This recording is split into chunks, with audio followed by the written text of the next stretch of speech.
কি লক্ষ্য তাই জানি না, জীবনে কি করতে হবে তাই জানি না। জীবন চলার মতো জীবন বেঁচে থাকার মতো বেঁচে রয়েছি। জীবনে চলার নামই জীবন। এই জীবনে চলতে চলতে ছোটো ছোটো মুহূর্তগুলো উপভোগ করছি, নিজেকে একটু সময় দিচ্ছি, বর্ষার সুন্দর ওয়েদার উপভোগ করছি। আর তার সঙ্গে মনে করছি একটু যদি সময় করে রান্না করি, যাক এটা করতে ভালো লাগে, মন আনন্দ লাগে, প্রফুল্ল লাগে। তাই এই রান্নায় নিজের মনটা দিয়েছি। সবাই তো সব কিছু চাইলে পায় না। যাই হোক, এই চা পাওয়ার মাঝখানে জীবন চলে, জীবন থেমে থাকে না। তাই এই রান্না, যে বিশেষ পর্ব রান্না করছি একটি চিকেন কষা, রোববার দিন করছি। অল্প জলে শুকনো লঙ্কা, কাঁচা লঙ্কা একটু ভিজিয়ে রাখবো। ওগুলো জলের মধ্যে একটু ভিজিয়ে রেখে দেবো। এবার এখানে নিয়ে নিয়েছি 1 কেজি চিকেন। চিকেনের মধ্যে দিয়ে দিচ্ছি এখানে আদা রসুন পেস্ট, আর এই যে লঙ্কাগুলো দেখলেন তার মধ্যে শুকনো লঙ্কাটা আমি শিলনোড়ায় বেটে ভালো করে ম্যারিনেশন করে নেবো।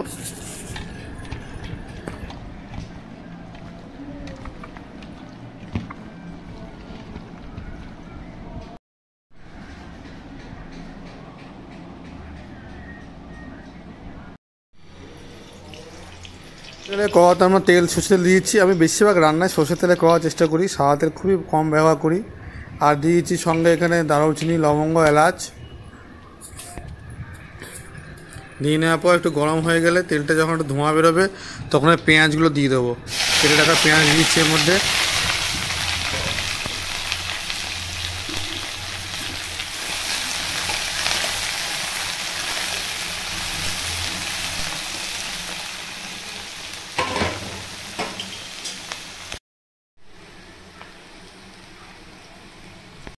একটু লাল লাল হয়ে গেলে, হালকা একটু লাল লাল বাদামি কালার হয়ে গেলে, এর মধ্যে আমরা যে ম্যারিনেশন করা চিকেনটা ছিল ওটা পুরোটা দিয়ে দেবো।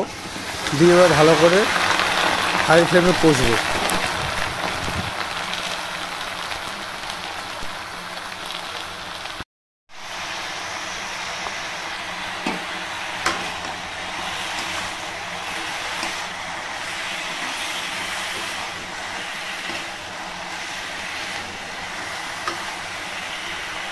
ফ্লেমটা লো করে দিয়ে ভালো করে মাংসটা কষবো, যতক্ষণ না মাংস থেকে তার ন্যাচারাল জুসটা বেরিয়ে আসে।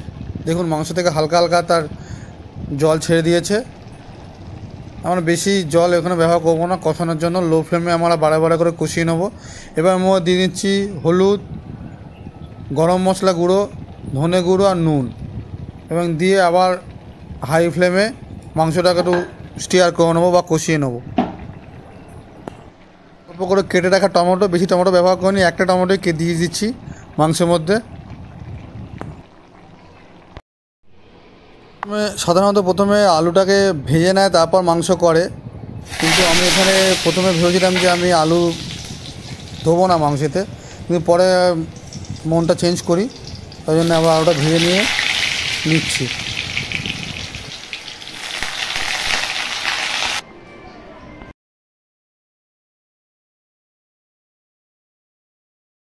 ভেজে রাখা আলুগুলোর মধ্যে মাংসের মধ্যে দিয়ে দেবো।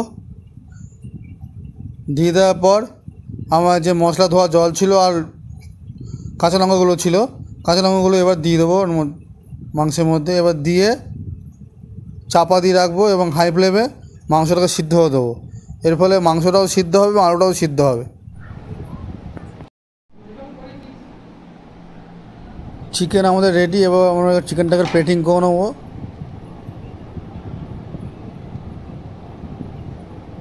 হালকা মাখা মাখা করেছি, খুব একটা ঝোল করিনি, ঠিক আছে। কষা কষা খেতেই ভালো লাগে, তাই এখানে আমরা প্লেটিংটা করে নিচ্ছি।